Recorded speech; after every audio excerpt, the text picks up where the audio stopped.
இதுவரை நடந்தது. காஞ்சியிலிருந்து வந்தியத்தேவன் அப்படிங்கிற ஒரு வாலிபன் இளவரசர் ஆதித்த கரிகாலன் கொடுத்த 2 ஓலையை மன்னர்கிட்டையும் இளவரசிட்டையும் கொண்டு போய் சேர்க்கறதுக்காக தஞ்சாவூருக்கு போயிட்டு இருக்கான். வழியில ஆழ்வார்க்கடியான் அப்படிங்கிற ஒரு வைஷ்ணவனை சந்திக்கிறான். அப்புறம் கடம்பூர் மாளிகையில பெரிய பழுவேட்டரையரும் மற்ற சிற்றரசர்களும் சேர்ந்து ஆதித்த கரிகாலன் அடுத்த மன்னரா வரக்கூடாது, மதுராந்தகன் தான் வரணும்னு ஒரு சதி திட்டம் தீட்டுறாங்க. வந்தியத்தேவன் போற வழியில பழுவேட்டரையர் மனைவி நந்தினி கிட்ட ஒரு மோதிரத்தை வாங்கிட்டு மன்னர் சுந்தர சோழர்கிட்ட ஓலையை கொடுக்கறதுக்கு தஞ்சை கோட்டையை நோக்கி கிளம்புறான். அந்த நேரத்துல பாண்டிய நாட்டு ஒற்றர்கள் சோழர் குலத்தையே அழிப்போம் அப்படின்னு சபதம் எடுத்துட்டு இருக்காங்க. இத ஆழ்வார்க்கடியான் ஒளிஞ்சு நின்று பார்த்துட்டு இருக்கான். அப்போ அப்படின்னு தும்புறான். அவ்வளவுதான், ஆழ்வார்க்கடியானோட கதை முடிஞ்சதுன்னு நினைப்பீங்க. ஆனா அதுதான் இல்லை. ஜகஜால கில்லாடி அவங்க கண்ணில் படாம தப்பிச்சிடுறான். கொஞ்ச காலமா மன்னர் சுந்தர சோழன் உடம்பு சரியில்லாம படுத்த படுக்கையா இருக்காரு. அதனால பழுவேட்டரையர்களோட ஆதிக்கம் ஜாஸ்தியா இருக்கு.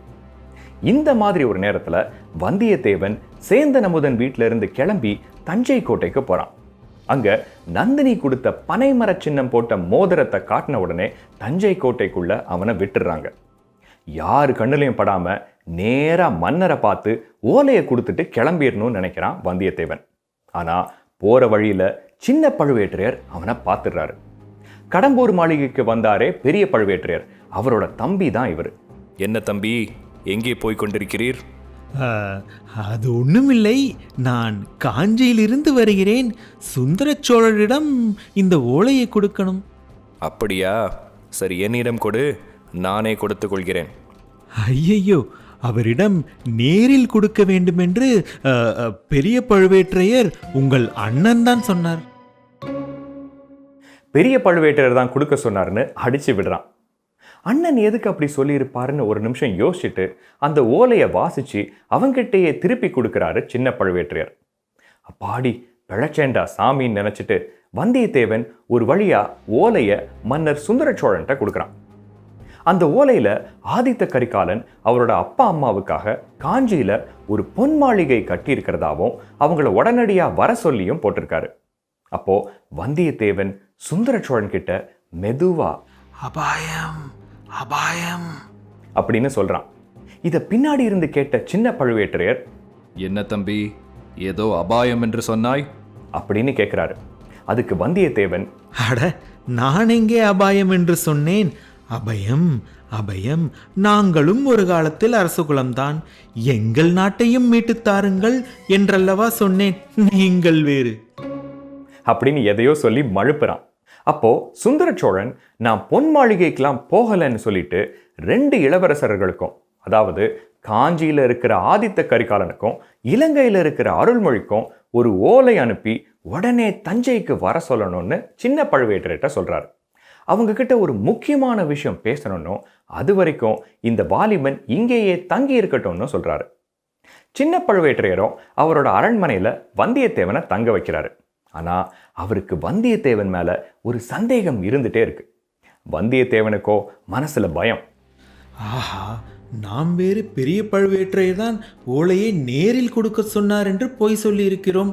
அவர் ஊரிலிருந்து வருவதற்குள் எப்படியாவது தஞ்சை கோட்டையை விட்டு போய்விட வேண்டும், இல்லை என்றால் நம் கதையை முடித்து விடுவார்கள் அப்படின்னு நினைக்கிறான். அடுத்த நாள் காலையில தஞ்சை கோட்டையை சுத்தி பார்க்கறேங்கிற பேர்ல வந்தியத்தேவன் தப்பிச்சு ஓடிடுறான். ராத்திரி ஆயிடுச்சு. அரண்மனையில இருந்து தப்பிச்சிட்டோம், ஆனா எப்படி கோட்டையில இருந்து வெளியே போறதுன்னு யோசிச்சுட்டு இருக்கான். இப்போ ஆழ்வார்க்கடியான் பாண்டிய நாட்டு ஒற்றர்களை ஒளிஞ்சு பார்த்துட்டு இருந்தது உங்களுக்கு ஞாபகம் இருக்கும். அந்த ஒற்றர்களோட தலைவன் ரவிதாசன். இந்த ரவிதாசன் வருவான்னு பெரிய பழுவேட்டரையோட மனைவி நந்தினி எதிர்பார்த்துட்டு இருக்காங்க. இருட்டுல வந்தியத்தேவனை ரவிதாசன் நினைச்சிட்டு நந்தினியோட பணிப்பெண் கூட்டிட்டு வந்துடுறா. வந்தியத்தேவனும் கோட்டையிலிருந்து தப்பிக்கிறதுக்கு இது ஒரு வாய்ப்பா இருக்கும்னு நினைச்சிட்டு அவனும் வந்துடுறான்.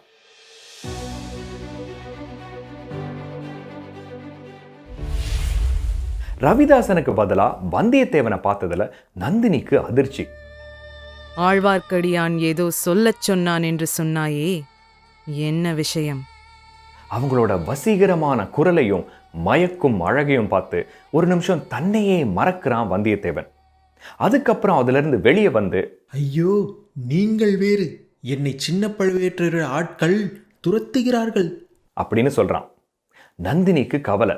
ஐயோ, இவன்ட்ட போய் நம்ம மோதிரத்தை கொடுத்துட்டோமே, நம்மளை பிரச்சனையில மாட்டி விட்டுருவானோ அப்படின்னு நினைக்கிறாங்க. அதுக்கப்புறம் குந்தவைக்கு கொண்டு போற ஓலையை அவங்க கிட்ட காட்டுறான்.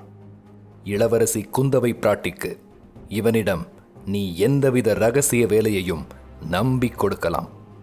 உடனே நந்தினி பாண்டியர்களோட மீன் சின்னம் போட்ட ஒரு பெரிய வாளை எடுத்து குந்தவைக்கு இந்த ஓலையை கொடுத்த உடனே அவள் கொடுக்கிற மறு ஓலையில என்ன போட்டிருக்குன்னு எனக்கு சொல்லணும் அப்படின்னு சொல்றாங்க. திடீர்னு ரவிதாசன் உள்ள வந்துடுறான். வந்தியத்தேவன் ஒளிஞ்சுக்கிறான். ரவிதாசன் நந்தினியை பார்த்து கத்துறான். ஏய், அந்த வாலிபனிடம் சோழர் குலத்தை அழிப்பதுதான் நம்முடைய நோக்கம் என்பதை சொல்லிவிட்டாயோ அப்படின்னு கேட்கிறான். ஒளிஞ்சிருந்த வந்தியத்தேவனுக்கு தூக்கி வாரி போட்டுச்சு.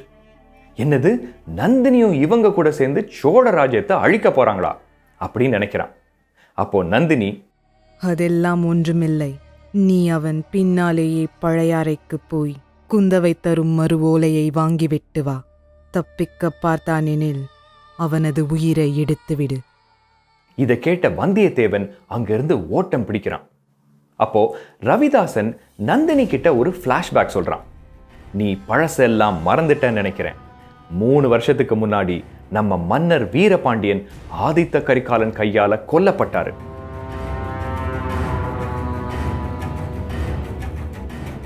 இதுக்கு காரணம் நீதான்னு நானும் எங்க கூட்டமும் நினைச்சோம். அதனால மன்னரோட உடம்பை எரிய வச்ச அதே நெருப்புல உன்னையும் தூக்கி போட போனோம். ஆனா எங்க எல்லார விடையும் சோழர் குலத்தை அழிக்கிறதுக்கு உனக்கு தான் வெறி அதிகமா இருக்குன்னு நீ சொன்ன. அந்த ஒரே காரணத்துக்காக உன்னை நம்பி கொல்லாம விட்டோம். அப்போ திடீர்னு இந்த பெரிய பழுவேட்டரர் வந்து உன் அழகை பார்த்து உன்னை தூக்கிட்டு போயிட்டாரு. இப்போ நீ எதுக்காக இங்க இருக்கிற, உன் வேலை என்னங்கிறத மறந்துடாத அப்படிங்கிறான் ரவிதாசன்.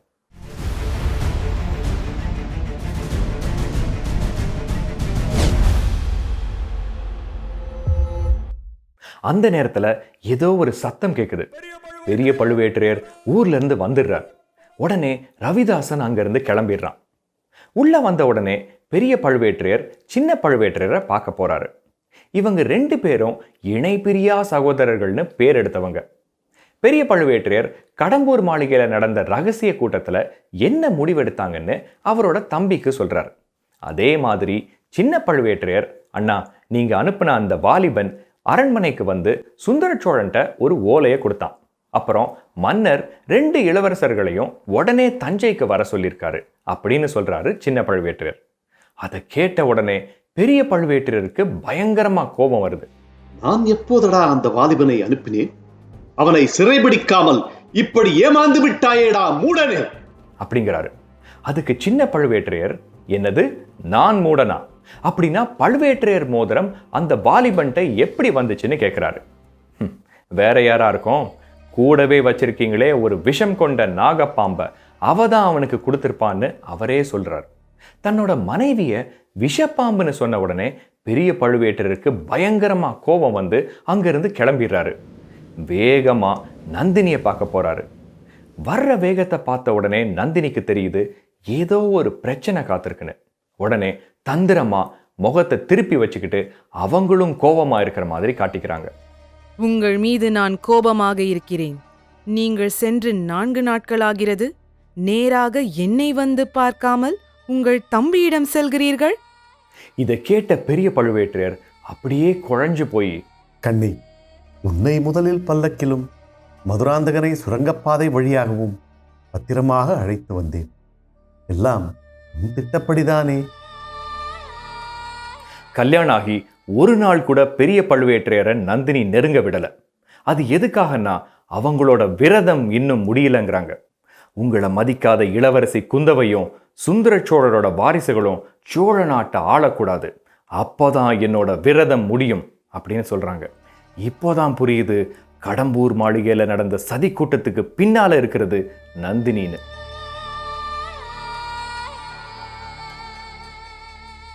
அதுக்கப்புறம் தப்பிச்சு போன வந்தியத்தேவன் சோழர்களோட கஜானாக்குள்ள போய் ஒளிஞ்சுக்கிறான். அப்போ இளவரசர் மதுராந்தகனை கந்தமாறனும் ஒரு காவலாளியும் கடம்பூர்ல இருந்து சுரங்கப்பாதை வழியாவே கூட்டிட்டு வர்றத பார்க்கறான். இன்னொரு சைட்ல நந்தினியும் பெரிய பழுவேட்டரையரும் வந்து மதுராந்தகனை கூட்டிட்டு போறாங்க. இங்க என்ன நடந்துட்டு இருக்குன்னு வந்தியத்தேவன் யோசிக்கிறான்.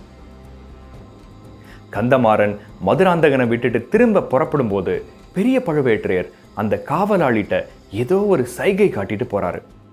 அவர் சொன்ன மாதிரியே அந்த காவலாளி பின்னாடி இருந்து கந்தமாறன் முதுகுல ஒரு கத்தியை வச்சு குத்துறான். அதிர்ச்சி அடைஞ்ச வந்தியத்தேவன் அவனை அடிச்சு போட்டு நண்பன் கந்தமாறனை தூக்கிட்டு போய் அப்படியே தஞ்சை கோட்டையிலிருந்து வெளியே வந்துடுறான். ஆனா மயக்கம் தெளிஞ்ச கந்தமாறன் தன்னோட முதுகுல குத்துனது வந்தியத்தேவன்னு தப்பா நினைச்சுக்கிறான்.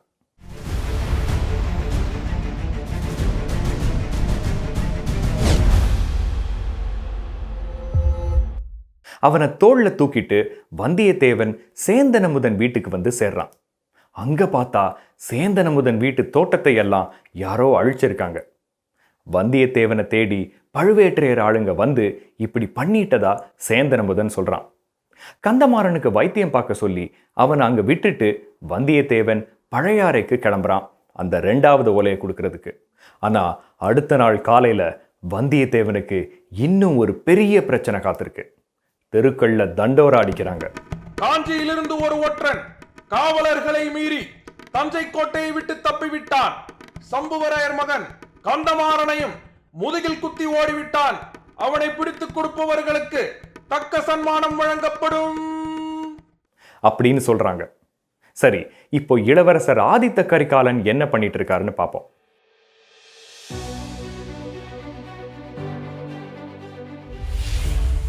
நான் அனுப்பிய தூதுவனுக்கு ஒற்றன் என்ற பட்டம் கட்டி பிடித்து கொடுத்தால் சன்மானம் வழங்குகிறார்களா அந்த பழுவேற்றையர்களை? இளவரசர் ஆதித்த கரிகாலன் கோபத்துல கர்ஜிக்கிறாரு. அவர் கூட அவரோட தாத்தா மலையமானும் நண்பர் பல்லவன் பார்த்திபேந்திரனும் இருக்காங்க. மலையமான் கடம்பூர் மாளிகையில நடந்த விஷயத்தை கேள்விப்பட்டு அவங்க கிட்ட சொல்றாரு. பட்டத்து இளவரசன் நான் இங்க இருக்க இன்னொருத்தனை மன்னனாக்குறதுக்கு இந்த பழுவேற்றையர் யாருன்னு கோபப்படுறாரு ஆதித்த கரிகாலன். ஆனா இந்த நேரத்துல பழுவேற்றையர் மேல போர் தொடுத்து தஞ்சைக்கு போக முடியாது. ஏன்னா தந்தையையே எதிர்த்து போர் பண்ண வர்றாருன்னு மக்களை பழுவேற்றையர்கள் நம்ப வச்சிருவாங்க அப்படின்னு மலையமான் சொல்றாரு. அதுக்கப்புறம் அந்த இரவு வேளையில ஆதித்த கரிகாலனோ பார்த்திபேந்திரனோ ஒரு பழைய பல்லவ அரண்மனைக்கு வர்றாங்க. அப்போ பார்த்திபேந்திரன் கேட்குறான், இளவரசே, நானும் அப்ப இருந்து பார்த்துட்டு இருக்கேன், உங்களை ஏதோ ஒரு விஷயம் போட்டு வதைக்குது. இந்த பழுவேற்றையர் அவரோட மனைவி இவங்களை பத்தி பேசினாலே உங்களோட முகம் சுருங்குது. என்ன ஆச்சு சொல்லுங்க அப்படின்னு கேட்குறான். இப்போதான் ஒரு பெரிய சஸ்பென்ஸ் வருது. பார்த்திபேந்திரா, எனது நெஞ்சில் குடியிருப்பது யார் தெரியுமா? என் தாய் தந்தையர் அல்ல, எனது தங்கையும் அல்ல, எனது தம்பியும் அல்ல. என் நெஞ்சில் இருப்பது அந்த பாழாய் போன நந்தினி. இதை கேட்ட உடனே பார்த்திபேந்திரனுக்கு மட்டும் இல்ல, இது என்ன புது கதைன்னு நமக்கும் அதிர்ச்சியா இருக்கு. அப்போ ஆதித்த கரிகாலன் ஒரு ஃப்ளாஷ்பேக் சொல்றாரு. ரொம்ப வருஷத்துக்கு முன்னாடி நந்தினியோட வளர்ப்பு பெற்றோர்கள் ராணி செம்பியன் மாதேவியை பார்க்க வர்றாங்க. அதுக்கப்புறம் அரச குடும்பத்து சிறுவர்களான ஆதித்த கரிகாலன், குந்தவை, அருள்மொழி இவங்க கூடவே நந்தினியும் வளர்றாங்க. ஆதித்த கரிகாலனுக்கு 12 வயசாகும்போது தந்தை சுந்தர சோழன் கூட சேர்ந்து பாண்டியர்களை எதிர்த்து போர் செய்ய போறாரு. 2 வருஷம் கழிச்சு போர்ல வென்று திரும்பும்போது எல்லாரும் பூ தூவி அவரை வரவேற்கிறாங்க. யாரோ ஒருத்தங்க மட்டும் ஆதித்த கரிகாலன் மேல செல்லமா பூவை தூக்கி எறிகிறாங்க. அது வேற யாரும் இல்ல, இப்போ பெரியவளா வளர்ந்திருந்த நந்தினி. ஆதித்த கரிகாலனுக்கும் நந்தினிக்கும் நடுவுல காதல் மலருது. இதை கொஞ்சம் கூட பிடிக்காத குந்தவை பாட்டி செம்பியன் மாதேவிட்ட போய் சொல்றா. அப்புறம் செம்பியன் மாதேவி நந்தினிய அவங்க அப்பா அம்மாட்டையே திரும்ப அனுப்பிச்சிடுறாங்க.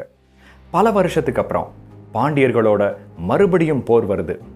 அப்போ ஆதித்த கரிகாலன் வீரபாண்டியனை போர்ல வென்று பின்னாடியே துரத்திட்டு போறாரு. அப்போ வழியில வைகை நதிக்கரையில ரொம்ப வருஷம் கழிச்சு நந்தினியை திரும்பவும் பார்க்கறாரு.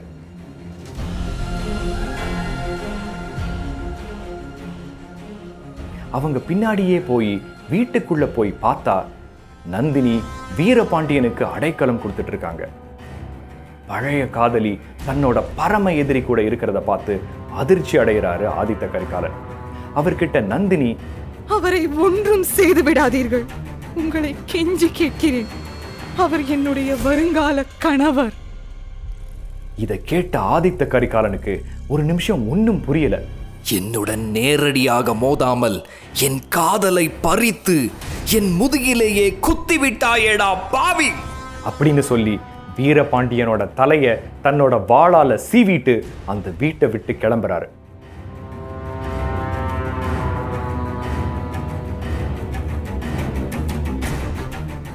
ஆனா என்னதான் இருந்தாலும் கெஞ்சி கேட்ட அவளை மதிக்காம இப்படி பண்ணிட்டோமேன்னு வருத்தப்பட்டு நந்தினிட்ட மன்னிப்பு கேட்க மறுபடியும் வர்றாரு. அப்போ வழியில நந்தினியோட அப்பா அம்மா அழுதுட்டு இருக்கிறத பாக்குறாரு. நந்தினிய வீரபாண்டியனோட உடம்போட சேர்த்து எரிச்சிட்டாங்கன்னு சொல்றாங்க.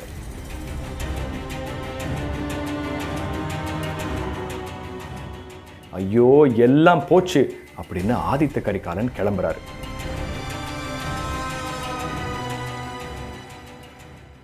சில வருஷத்துக்கு அப்புறம் ஆதித்த கரிகாலனோட பட்டாபிஷேகம் நடக்குது. அப்போ சோழ ராணிகள் எல்லார்ட்டையும் ஆசீர்வாதம் வாங்க போகும்போது எதிர்பார்க்காத ஒரு விஷயத்தை பார்க்குறாரு. அங்க நந்தினியும் இருக்காங்க. அதிர்ச்சியின் உச்சக்கட்டத்தில் இருந்த ஆதித்த கரிகாலனுக்கு அப்போதான் தெரிய வருது, நந்தினி சாகல, இப்போ அவங்க பழுவேட்டரையரோட மனைவின்னு. தொடரும்.